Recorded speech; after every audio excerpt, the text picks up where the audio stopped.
열어놨을 뿐이야. 더 큰 감투를 쓰고 돌아왔습니다.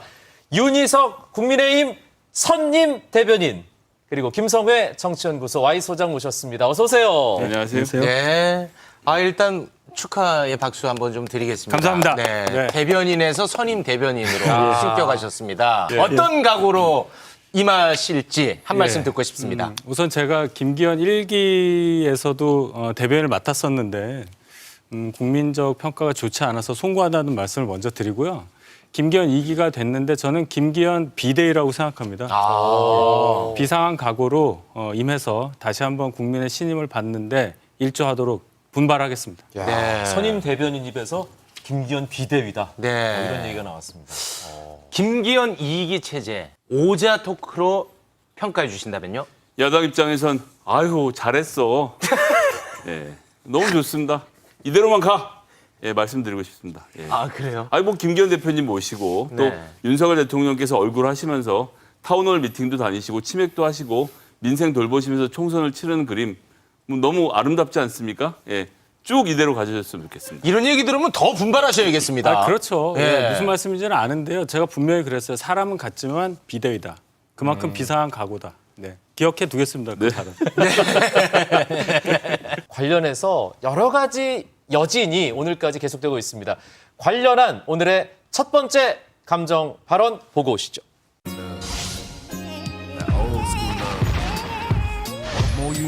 헤어지지 못하는 여자 떠나가지 못하는 남자 사랑하지 않는 우리 그래서 너너너너너 국민들이 이미 김기현 지도 체제를 평가하는 거는 어느 정도 끝났다. 저는 2주 봅니다, 길어야. 모든 게 그대로인데 우리는 변해 있네. 누구의 잘못인지 사랑하긴 하는데 baby. 헤어지지 못하는 여자 떠나가지 못하는 남자 대통령께서는 이번에도 역시 그동안도 책임 한 번도 안 졌어요. 숨고 책임 안 지고 이러는구나. 조중동이 비판한다는 거는 윤석열 정권의 레임덕이 시작된 거다, 이거는.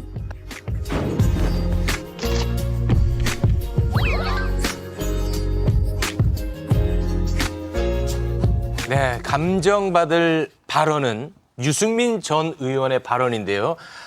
좀 셉니다. 보수 언론인 조중동마저 정부 여당을 비판하는 건 윤석열 정권의 레임덕이 시작된 것이다. 이 발언의 감정가 지금 바로 매겨 주십시오. 45,600원. N 곱하기 1억 720만 원.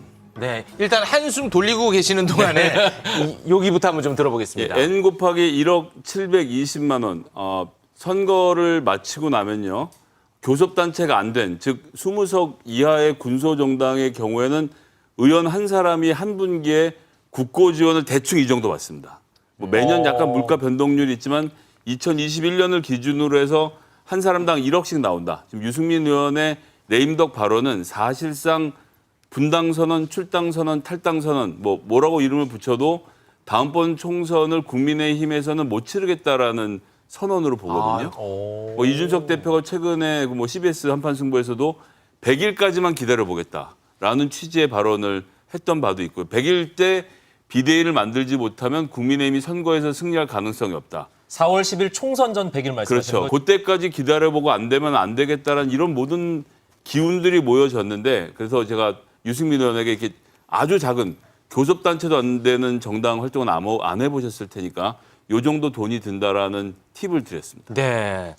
윤석열 정부 2년도 안 됐거든요. 레임덕 발언 45,600원 어떤 의미입니까? 네, 요거 조금 이따 설명드리고요. 네, 네. 유승민 의원이 윤석열 대통령 당선 이후부터 콕 윤 대통령 찝어가지고 계속 비난을 하시기 때문에 일단 지금이 레임덕 얘기할 상황인가 물론 비판하는 건 알겠어요. 보수 언론 비판하는 건 알겠는데 네. 그런 상황에 대해서 동의하기 좀 어렵기 때문에 이거는 유승민 의원의 개인 감정이 개입된 게 아니냐. 저만 이렇게 생각하는 거 아닐 거예요. 왜 이 금액이냐. 제가 맨 처음에 91,200원 쓴 것은 유승민 의원 이 발언을 한 그 프로그램의 출연료예요. 제가 몇 번 나가봤어요. 라디오요? 네, 거기 나가봤는데 사방송사.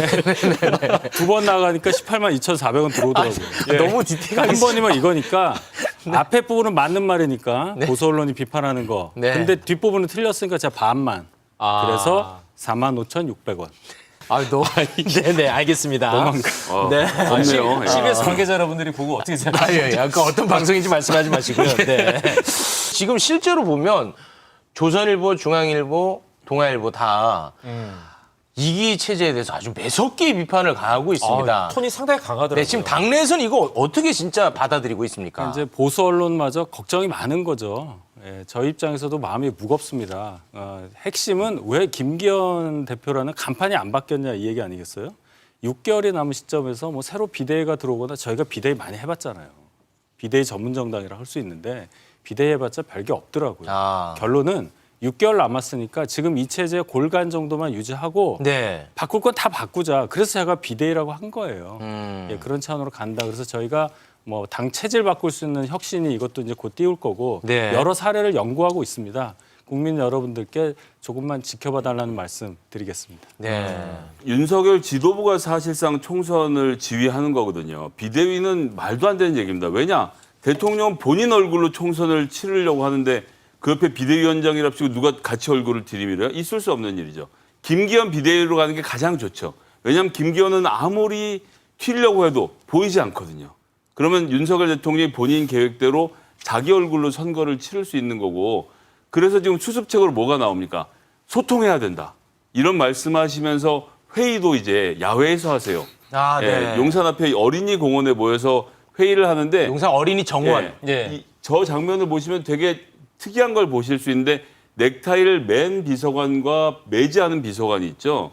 저건 원래 대통령실 회의에서는 있을 수가 없는 겁니다. 드레스 코드가 나오거든요. 오늘은 노타이에 흰 셔츠로 나온다.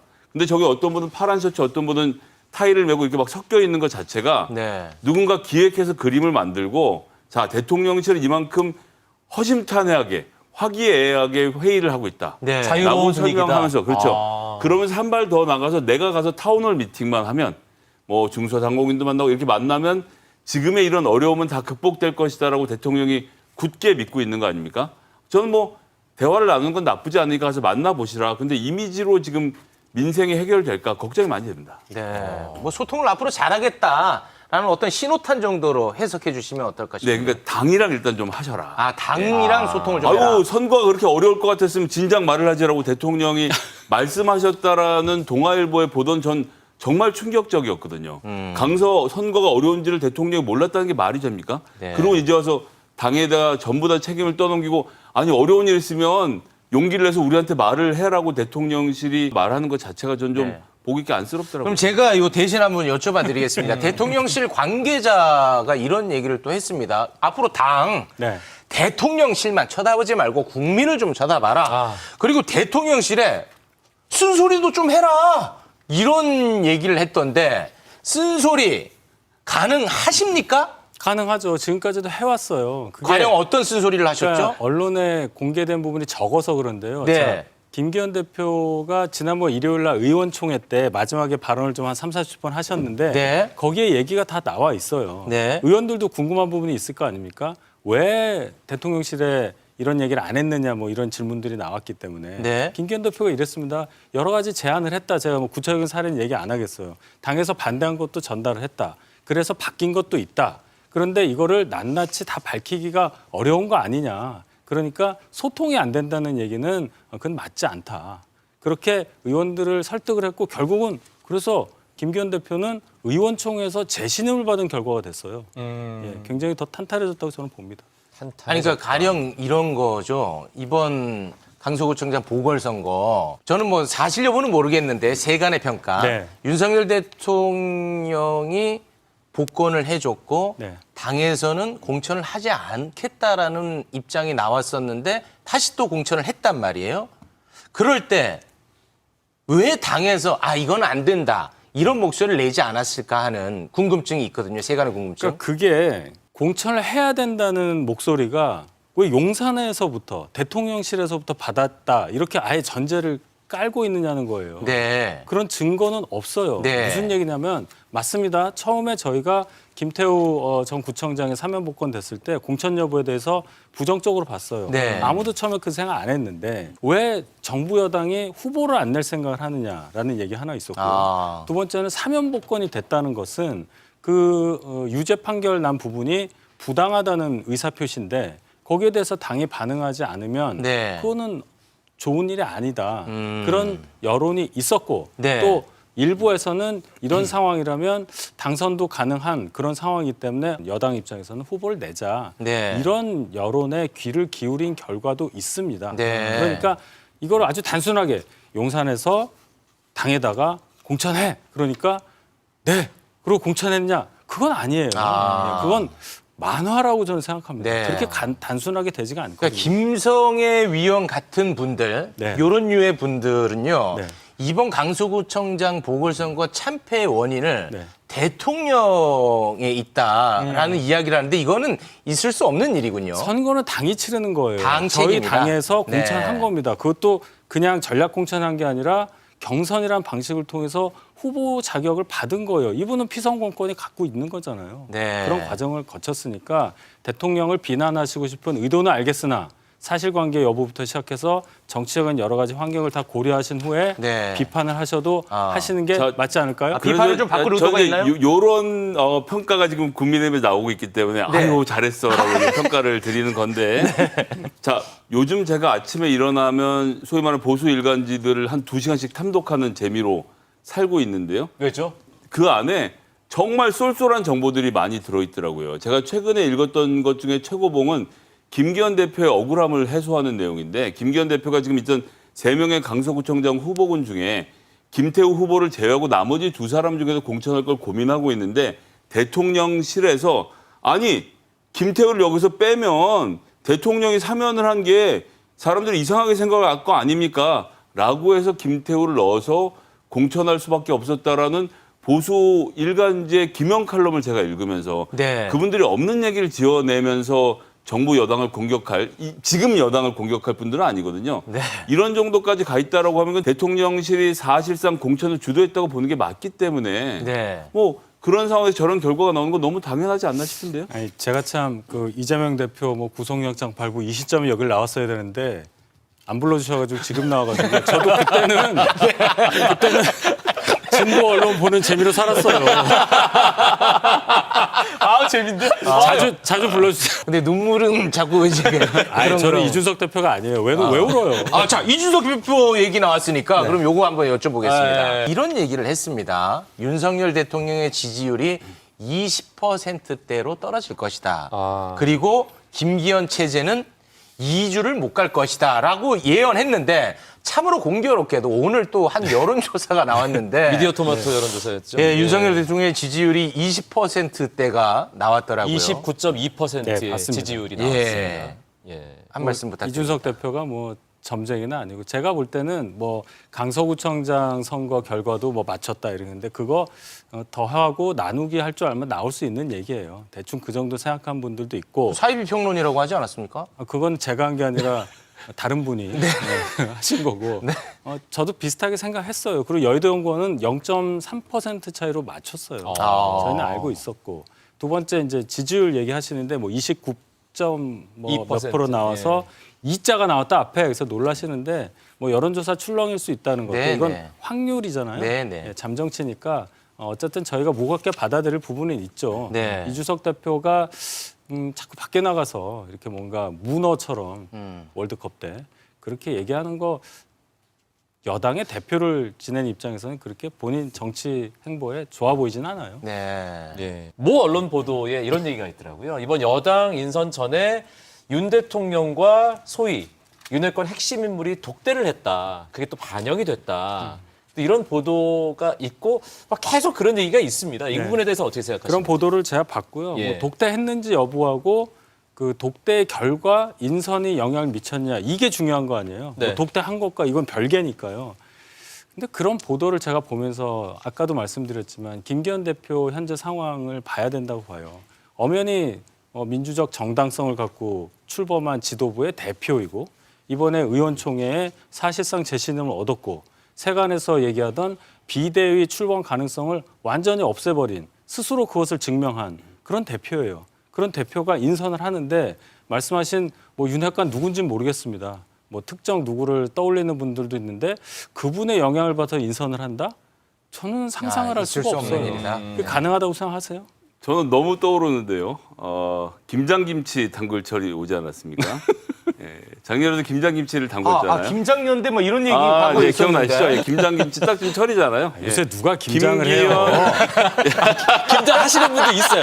사서 드시는 먹지. 분도 옛날 생각이 나네요, 진짜. 이게 김기현 장제원 연대 예. 만들어져서 이 지도부가 탄생을 했고 그러네요. 지금 한번 비대위로 심기일전하면서 김장김치가 잘 담궈지고 있는 건 아닌가. 이 김장김치에 대한 평가는 내년 꽃피는 3, 4월에 잘 이루어지지 않겠습니까? 예, 뭐 저는 계속 뭐 이렇게만 하시라. 그 여론조사에서 눈에 좀 띄는 부분이 국정기조 바뀌길 바란다는 답변이 68% 정도 됐더라고요. 예. 보셨죠? 네, 무겁게 받아들여야죠. 예. 아마 그 얘기는 그겁니다. 윤 대통령 집권 이후에 한 1년 반 정도 됐는데 지금까지 외교 성과라든지 네. 어떤 국가 정체성 확립 이런 부분은 굉장히 국민들의 지지를 받을 부분이 많은데 네. 실제 국민들의 삶에 이렇게 직접 느껴지는 부분, 뭐 경제, 민생 이렇게 표현할 수 있는데 그 부분에 있어서는 전달될 수 있는 여지가 적죠. 네. 뭐 외교 성과라는 게 뭐 반영되는데 시간도 걸리고 이게 잘 안 느껴지잖아요. 네.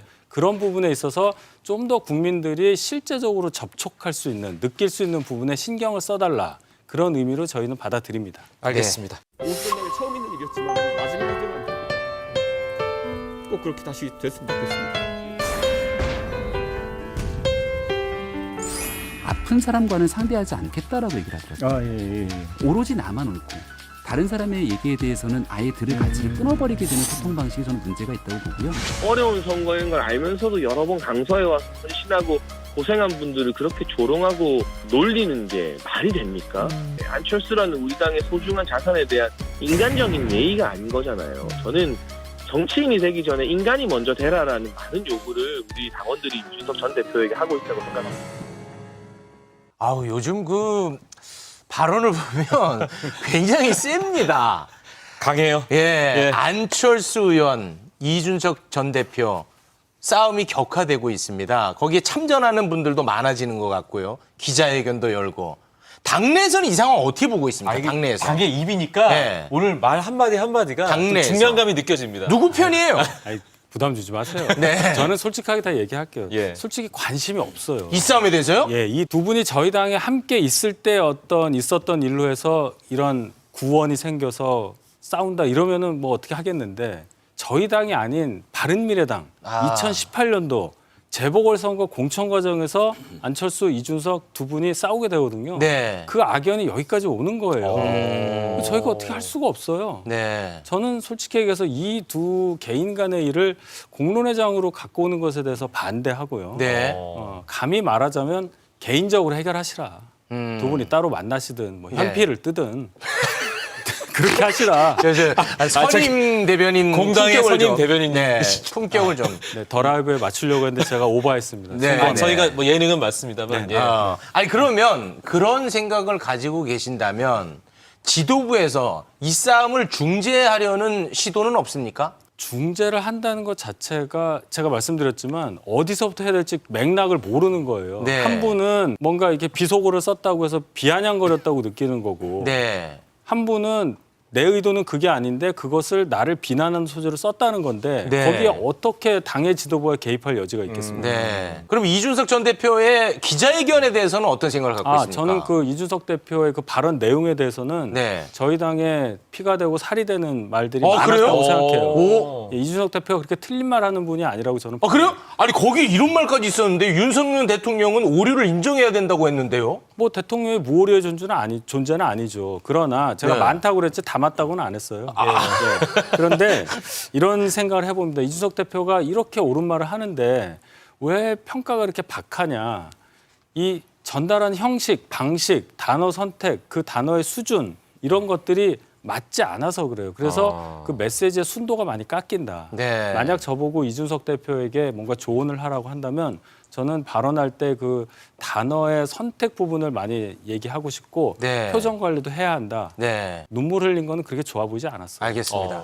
우리 김성희 위원님께는 이렇게 여쭤보고 싶습니다. 안철수, 이준석 하면 그야말로 진짜 유력 정치인들 아니겠습니까? 이분들의 행동 하나하나가 그냥 감정에 휘둘려서 한다고는 생각하지 않습니다. 어떤 정치적 목적이 있다고 보십니까? 그러니까 이 모든 것의 뿌리는 이준석 대표를 내부 총질자로 규정한 윤석열 대통령의 시각에 있습니다. 그리고 이 시각은 오늘까지 변하지 않았습니다. 조금 전에 뭐 김병민 최고, 장해찬 최고위원 또 안철수 의원까지 전부 다 뭘 하고 있는 거냐면요. 손에 육모방망이를 하나씩 들고 대통령님 제가 한번 찰지게 쳐보겠습니다. 라고 번갈아가면서 지금 매질을 하는 거예요. 이준석 대표를 누가 매질해서 내쫓을 수 있는지를 입증해야 되는. 그러니까 이건 대국민용이 아닙니다. 대통령실용이죠. 제가 이만큼 이준석 대표랑 싸울 수 있고 네. 이준석 대표의 영향력을 없앨 수 있고 이 사람이 당에서 처참하게 나가도록 만들 수 있습니다를 겨루고 있는 것이 문제이기 때문에 이 문제 중재안은 아주 간단하게 해결할 수 있습니다. 네. 어쨌든 총선을 앞두고 윤석열 대통령이 국정 운영의 기조를 바꾸면서 자 내가 비윤, 반윤도 다 끌어안고 가겠다라고 하면서 이준석 대표를 직접 끌어안기가 부담스러우면 유승민 의원하고라도 만나는 자리를 만들어서 자 경제 문제에 대해서 우리 유승민 의원의 식견 한번 들어보고 싶습니다. 뭐 이런 식으로 해서 의사 표현을 해서 내가 더 이상 이준석을 물리적으로 해야 할 생각이 없다라는 대통령 입장이 정해지면 다른 사람들은 당연히 수위가 내려갈 것이고 이 포화가 야당으로 돌아갈 거 아닙니까? 근데 항상 잘 안 되는 당은 내부에서 적을 찾죠. 유승민, 이준석 껴안을 계획을 갖고 있습니까? 당에서요? 네. 그거는 제가 대변인으로서 말씀드리기는 부적절하고요. 다만 이준석 대표의 뭐 필요성이라고 얘기하겠습니다. 당에 도움이 되는 부분이 있다. 이걸 인정하는 분들이 상당히 많이 있다. 이 정도로 말씀드리겠습니다. 아, 그렇습니까? 예. 적어도 수도권 선거를 준비하는 사람이라면 분명히 그를 실감하고 있을 거고요. 당 전체적으로 봐도 어쨌든 저희 당원이고 전직 당대표잖아요. 네.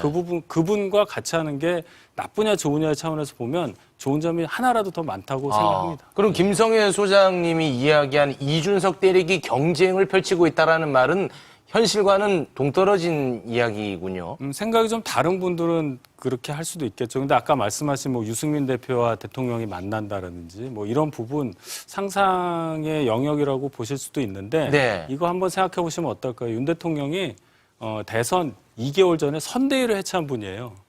그리고 저희가 이겼어요. 기억은 이제 하실 겁니다. 뭐든지 할 수 있는 분이라고 생각해요. 그런 승부사 기질이 있기 때문에 네.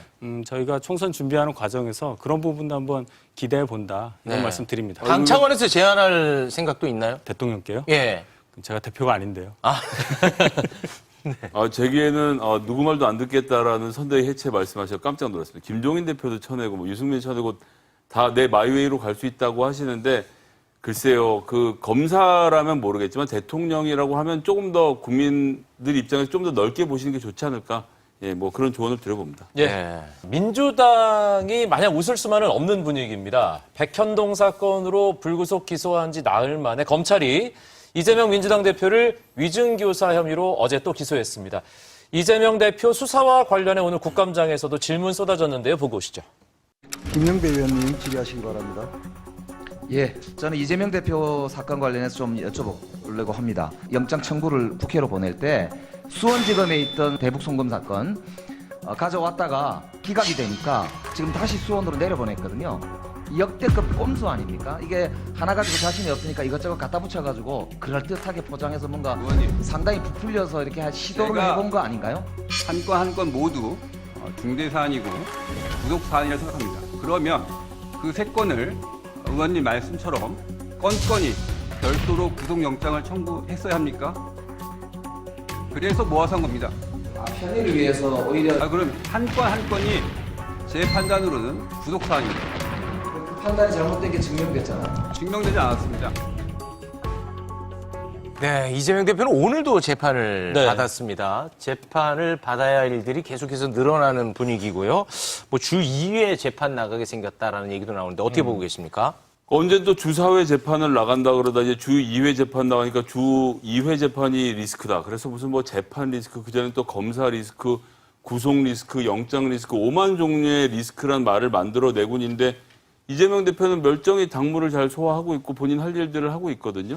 일주일은 7일이고 이틀 동안 재판 나가면 저녁에 일하고 밤에 일하고 밤잠 줄여서 일을 하면 되겠죠. 저는 그래서 그 문제를 리스크로 받아친다는 자체가 잘 맞지 않다고 생각하고요. 네. 지금 우리 송경호 서울중앙지검장은 한 건 한 건이 자기 판단은 구속 사안이라고 했으면 네. 8월에 회기 끝냈잖아요. 열어놨을 때 다 구속영장 청구해서 법원으로 하여금 구속영장을 발부받게 했으면 되는 거 아닙니까?